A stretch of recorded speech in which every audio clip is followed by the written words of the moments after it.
My husband spent my inheritance on his mistress's dream house. That sentence alone should have been a nightmare, not my reality. But there I was, standing in front of a house so grand it could belong to royalty. Except it wasn't mine. It wasn't ours. It was hers.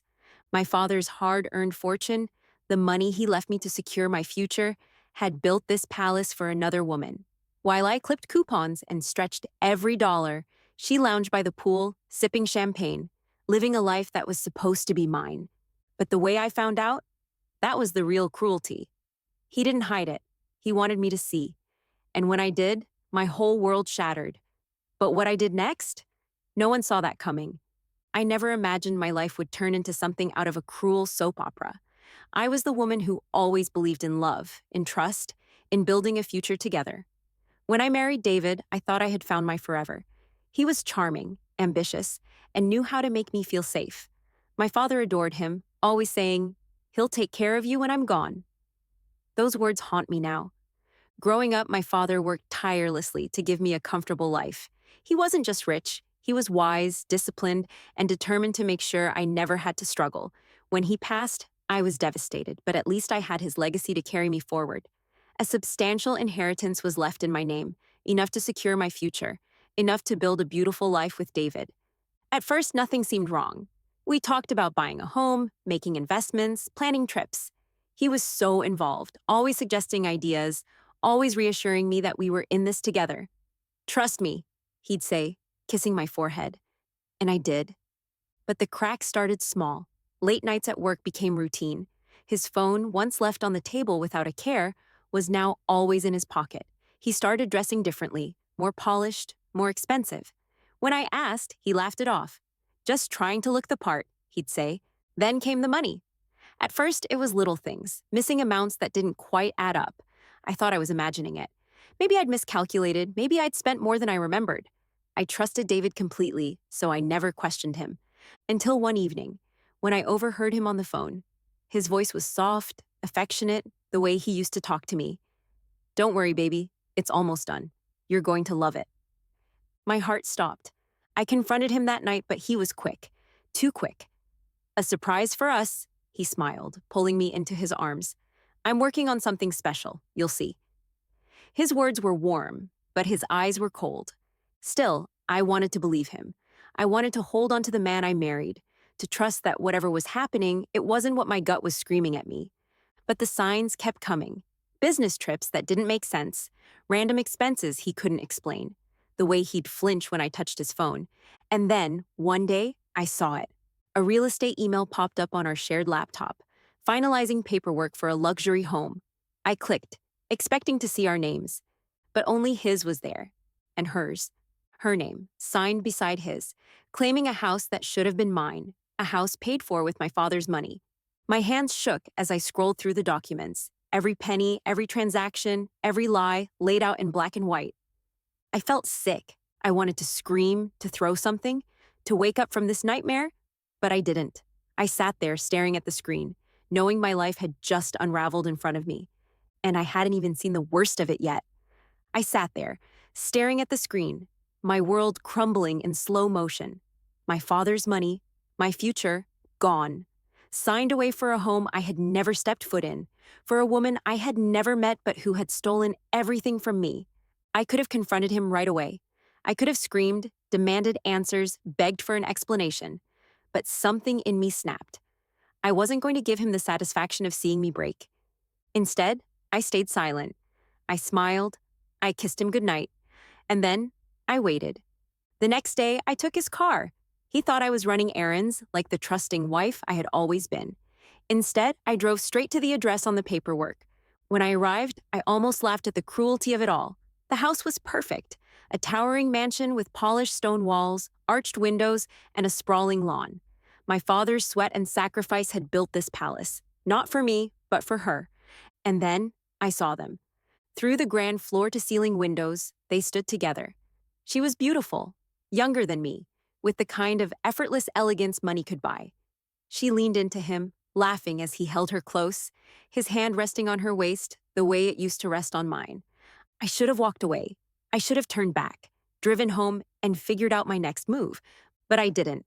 I stepped out of the car, heart pounding, and marched straight to the front door. I rang the bell. Once, twice. My hands trembled, but my resolve didn't break. The door opened, and there he was, his face drained of color the second he saw me. What, what are you doing here? He stammered, blocking the doorway as if he could keep me from seeing what I already knew. My eyes flickered past him. She stood in the hallway, wrapped in a silk robe, watching us with wide eyes. That was all the confirmation I needed. Whose house is this? I asked, my voice steady, almost too calm. His lips parted, searching for a lie, an excuse, anything to keep his world from collapsing. But there was no escape. I stepped forward, pushing past him, stepping into the home my inheritance had built. Every detail was like a slap to the face. The designer furniture, the fresh-cut roses on the marble table, the expensive artwork on the walls. I turned to face him. How long? Silence. How long, David? He exhaled sharply, rubbing his face. It's not what you think? Not what I think, I laughed, the sound hollow. You stole from me. You spent my father's money on her, and now you're living in the house I paid for. He reached for my hand. I yanked away. And then, the final blow. She spoke. We're engaged. The room spun. David flinched. He hadn't meant for me to find out this way. But it was too late. The truth was out. Everything went silent. Then something inside me shifted. I wasn't the weak, helpless wife anymore. I was the woman he underestimated, and he was about to regret every single lie. I stood frozen in the doorway, her words echoing in my head. We're engaged. A sick, twisted laugh bubbled up inside me. This couldn't be real. But there she was, standing in my house, wearing a silk robe probably bought with my father's money, holding my husband's hand. David reached for me again, his face pale. Please, let's talk. Talk? I scoffed. You want to talk now? My voice cracked, but I refused to break, not in front of them, not when they had already taken everything. She smirked, leaning against the staircase like she belonged there. I think you should leave, she said, her voice smooth, practiced. My blood boiled. Oh, you think I should leave? I took a slow step forward. Do you even know whose money built this house? My eyes locked on hers. My father's, my inheritance. Her smirk faltered. She glanced at David. He looked down, ashamed. Good. He should be. I turned to him, my hands trembling but my voice steady. How long, David? How long have you been planning this? He sighed, running a hand through his hair. It wasn't like that. Then tell me how it was, I cut in. Tell me how stealing my money, buying a house for her, and lying to my face wasn't what it looks like. He had nothing. No lies left to tell. I exhaled sharply, my heart pounding. You took everything from me. My voice was eerily calm, but you made one mistake. David swallowed hard. What mistake? I smiled. You put everything in your name. His face went blank. I reached into my bag and pulled out the folder I had prepared. Legal documents, every single transaction traced, every dollar stolen, every piece of evidence I needed. See, David, I said, stepping closer, this house isn't yours, it's mine. And you? I tilted my head. You're just trespassing. His fiance's face twisted in shock. What? David snatched the papers from my hands, his fingers gripping the edges so tightly they crumpled. His eyes scanned the documents, panic flashing across his face. You can't do this, he breathed. I made sure. You made sure of nothing, I snapped. You didn't even bother to check the fine print, did you? While you were busy playing house, I was busy taking back what was mine. His fiance's voice turned sharp. David, what is she talking about? He didn't answer. He just kept flipping through the pages, his breaths growing ragged. Then I delivered the final blow. You have 1 hour to pack your things and get out. I looked at her. Both of you. Her face paled. You can't do that. I stepped forward, lowering my voice. Watch me. David's lips parted, but he had nothing left to say. He knew I had won. And for the first time in months, I felt free. I stood outside the house that was supposed to be my future.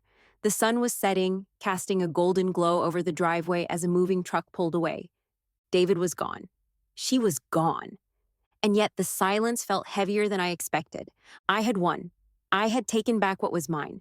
But standing there, watching their car disappear down the road, I didn't feel triumphant. I didn't feel relief. I felt empty. For years, I had built my life around him, trusted him, loved him. And in return, he had used me, lied to me, stolen from me. The betrayal still burned, but beneath it, there was something else, something deeper: freedom. I walked inside, my heels echoing against the marble floors. Their scent still lingered in the air, her perfume, his cologne, ghosts of a life that had never really been mine. I took a deep breath. No more.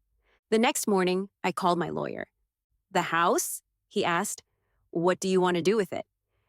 I looked around. The walls were perfect, the furniture untouched, a monument to a life I refused to be a part of. "Sell it," I said. "Every piece of it." He paused, as if surprised. "Are you sure?" I exhaled. "Yes, and I want the money donated to a cause my father would have cared about." For the first time in a long time, I smiled. This house was never meant for me. It had been built on betrayal, on stolen dreams. But my future? That was mine to build. As I walked out for the last time, I didn't look back. Some doors aren't meant to be reopened. What do you think about her decision? Did she do the right thing by taking back what was hers and selling the house? Or should she have handled it differently? Let me know in the comments. And if you enjoyed this story, don't forget to like, share, and subscribe for more.